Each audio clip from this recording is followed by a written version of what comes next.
नमस्ते, मैं हूँ संजय दीक्षित और आप देख रहे हैं दी जयपुर डायलॉग्स। चैनल को सब्सक्राइब करके बेल आइकॉन दबाएँ, वीडियो को लाइक करें, शेयर करें और ध्यान रखें हमारा DFI Jaipur dialogues annual summit 4 और 5 नवंबर, उसको सपोर्ट करने के लिए आपसे अनुरोध है क्योंकि 81% क्राउड फंडिंग हो चुकी है। जो बाकी बची-खुची है, वो भी पूरी कर डालिए लगे हाथों और ये जो आपको दिख रहा है क्यूआर, इसको स्कैन करके आप कर सकते हैं। बात करेंगे ग्लोबल जिहाद की। जी हाँ, जिहाद जिसको हम कहते हैं, वो जिहाद की कॉल ग्लोबल जिहाद की कॉल दी गई जुमे से 1 दिन पहले। आपको पता है कि जुमे के दिन लोग जो हैं वो मस्जिदों में जाते हैं, वहाँ जो इमाम होते हैं वो खुतबे पढ़ते हैं और उस दिन खालिद मशाल यानी खालिद मशाल जो है एक ऐसा शख्स है जो कि पहले हमास का चीफ था, अब उनके पॉलिटिकल ब्यूरो का हेड है। रहता कहाँ है? कतर में। जी हाँ, जितने भी ये हमास वाले हैं, इनके लीडर-वीडर, ये सब रहते तो कतर में ही हैं। और आपने देखा उसका इम्पैक्ट क्या हुआ? इम्पैक्ट वैसे यदि लोग देखेंगे तो कहेंगे कि साहब इम्पैक्ट बहुत ज़्यादा तो नहीं हुआ, क्योंकि 2 मुख्य घटनाएँ हुई जिनकी चर्चा हो रही है। वैसे तो ये कार्य जो है ये करते ऐसे समय हैं जब आप इसकी अपेक्षा ना कर रहे हों। लेकिन जो खालिद मशाल ने जो बातें कहीं वो ख़ास हैं। क्यों कहीं? क्योंकि ऐसे मामलों पर ग्लोबल जिहाद हुए हैं और बहुत आसानी से हुए हैं, कई बार हुए हैं। तो ये क्या कहता है? कहता है कि भई जो भी पड़ोसी हैं, पड़ोसी मुल्क, वो सब जिहाद में शामिल हो जाएँ। इज़राइल के पड़ोसी मुल्क यानी उसकी कॉल किसको है? उसकी कॉल है जॉर्डन को, इजिप्ट को, लेबनान को, सीरिया को और थोड़ा बहुत जो और आस-पास है यानी कि इराक, ईरान और के गल्फ़ कंट्री, सऊदी अरब इत्यादि, इत्यादि। तो भई क क्या हुआ? अभी तक तो कुछ नहीं हुआ। हुआ ये कि फ्रांस में सवेरे-सवेरे एक भाईजान जो थे, वो अपने जिहाद में लग के और उन्होंने जाकर एक स्कूल में 2 लोगों की हत्या कर डाली। जी हाँ, क्योंकि ऐसा कहा गया है कि भई जिहाद जो है वो सबसे सर्वश्रेष्ठ कार्य है जो आप कर सकते हैं।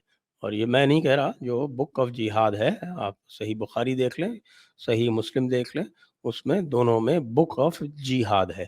और वो बुक ऑफ जिहाद कहती है कि नबी हुज़ूर ने यह फ़रमाया, नबी हुज़ूर ने यह फ़रमाया कि सबसे जो अच्छा काम है वो अगर आप कुछ कर सकते हैं खुदा की शान में, तो वो आप जिहाद कर सकते हैं। तो फ्रांस में ये भाई साहब जो थे वो तुरंत चले गए इबादत में और उन्होंने जाके 2 लोगों को चाकू मार दिया। 2 लोगों को चाकू मारने से वैसे तो क्या इम्पैक्ट हुआ? लेकिन हाँ, जो एक खौफ होता है जिसको हम बोलते हैं टेरर, और इस टेरर की बात जो है वो कई बार आई है, आप देखेंगे इसको। आप सूरत आले इमरान में आपको मिल जाएगा और सूरत तौबा में आपको मिल जाएगा बिल्कुल स्पष्ट कि जिहाद करना अत्यंत आवश्यक है सूरत तौबा में भी। और ये भी कहा गया है कि भई आपको रुआब गालिब करना है, और रुआब गालिब करने का जो अरबी में जो अत्य होता है तथ्य होता है, वो आतंक से होता है। फ्रांस में आप जानते हैं कि फ्रांस में ये समस्या बहुत लंबे समय से रही है। फ्रांस इन जिहादियों से बहुत लंबे समय से जूझ रहा है। आपने चार्ली हेब्दो वाले अटैक सुने होंगे, वो भी फ्रांस में हुए और फ्रांस ने उसका बिल्कुल स्पष्ट प्रतिकार किया। अभी भी जो है फ्रांस ने स्पष्ट प्रतिकार किया ये कहते हुए कि भई किसी भी प्रकार का ना तो हमास के समर्थन में कोई रैली निकलेगी, ना फ़िलिस्तीन के समर्थन में कोई रैली निकलेगी और ना किसी प्रकार का कोई फ़िलिस्तीनी झंडा फहराया जाएगा। ये यूरोप के कई देशों ने और भी किया, यूके ने भी किया।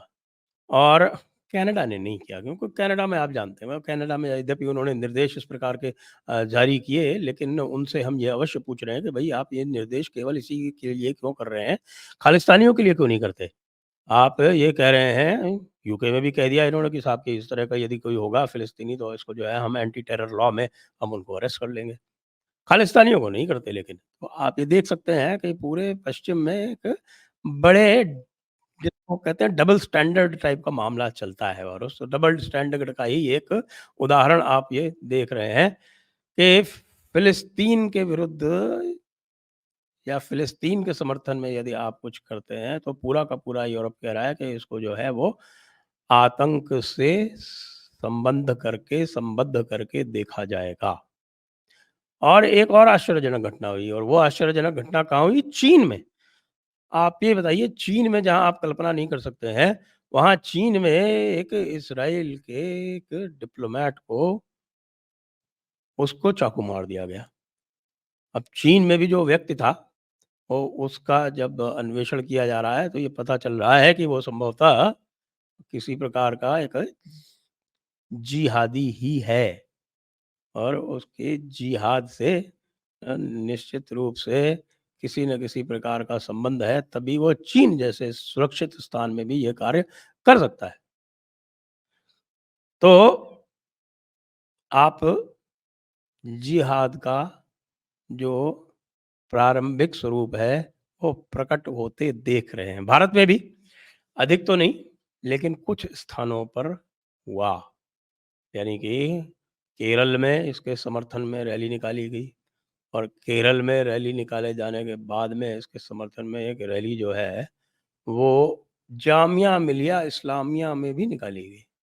अब जामिया मिलिया इस्लामिया में भाई इस रैली निकालने का क्या अर्थ है, आप सोच सकते हैं क्या? वैसे जामिया मिलिया इस्लामिया का भी जो इतिहास है, वो बड़ा स्पष्ट है कि यह एक सेंट्रल यूनिवर्सिटी होती थी। सेंट्रल यूनिवर्सिटी थी, ये कोई इस्लामिक इंस्टीट्यूट नहीं था।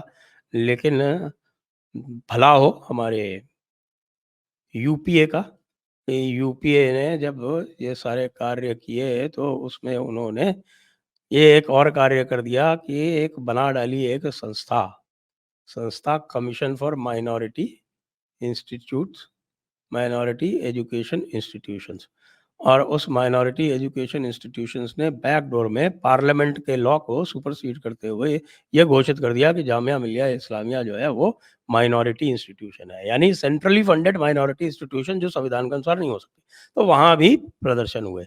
अब उत्तर प्रदेश में हम प्रतीक्षा कर रहे थे, लेकिन उत्तर प्रदेश में बताते हैं न केवल नहीं हुए, अपितु जो उनके जो अ, आलम उलमा थे, उन्होंने ये और कह दिया कि भई यहाँ तो बिल्कुल मत करना, हमारा ना तो हमास से कोई लेना-देना है और ना हमारा किसी भी प्रकार का कोई लेना-देना फ़िलिस्तीन से है।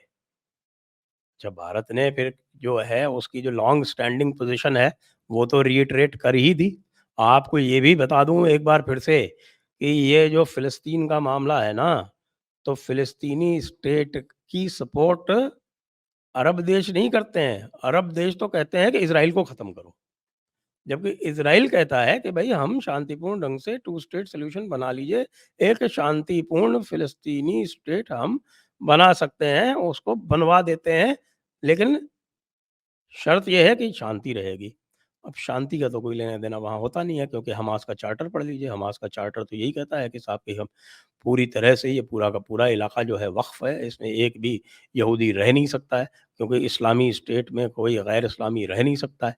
ये कह के वो कहते हैं कि इस स्थान से, इस पूरे इस खित्ते से, इस पूरे इलाके से, इस पूरे रीजन से एक-एक यहूदी को ख़त्म किया जाएगा, इसराइल को ऑब्लिटरेट किया जाएगा। ये इनकी जो चार्टर है, हमास का चार्टर पढ़ लें, आप उसको गूगल कर लें, वो इस्लामिक रेजिस्टेंस मूवमेंट करके आता है और इस्लामिक रेजिस्टेंस मूवमेंट में ये बिल्कुल स्पष्ट लिखा हुआ है। तो ये इस प्रकार से चलेगा। तो भई आप बताओ कि अब जो ये मशाल खालिद मशाल ने जो ये कॉल दी है, इसका आगे क्या होने वाला है? इसके बारे में आप सोचें, अपने विचार व्यक्त करें। क्योंकि मुझे ये लगता है कि अभी धीरे-धीरे ये बात जो है वो आगे बढ़ेगी। याद करें, इसी प्रकार का मूवमेंट हुआ था जब जॉर्डन वालों ने इन फ़िलिस्तीनियों को मारा था। मारने में वहाँ पर पाकिस्तान सरकार के ब्रिगेडियर साहब थे। कौन थे? ब्रिगेडियर साहब हमारे ज़िया उल हक साहब। और ये ज़िया उल हक साहब ने जो था वहाँ पर फ़िलिस्तीनियों का कत्ले-आम किया, नरसंहार किया।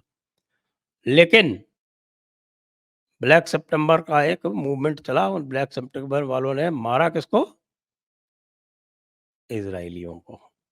जी हाँ, उन्होंने इज़राइलियों को जाके और म्यूनिख में कत्ल कर दिया। तो अब चूँकि ग्लोबल जिहाद की कॉल खालिद मशाल हमास वाले ने दी है, सबसे पहली बात तो ये है कि अरब देश ही उसको बहुत ज़्यादा गंभीरता से नहीं ले रहे हैं। अरब देशों के जो शासक हैं, वो इस फ़िलिस्तीन वाले मामले में साथ नहीं हैं। अरब देशों के कुछ ऐसे देश हैं, जहाँ पर इनका ये जो मामला है, ये थोड़ा बहुत उसको सीरियसली लिया जाता है, वरना कहीं भी लिया नहीं जाता है। तो आगे-आगे देखिए साहब कि ये जो ग्लोबल जिहाद है, जिसका आरंभ फ्रांस से हुआ है, वो उसका आगे चलकर क्या होगा? जय हिंद, जय भारत, वंदे मातरम।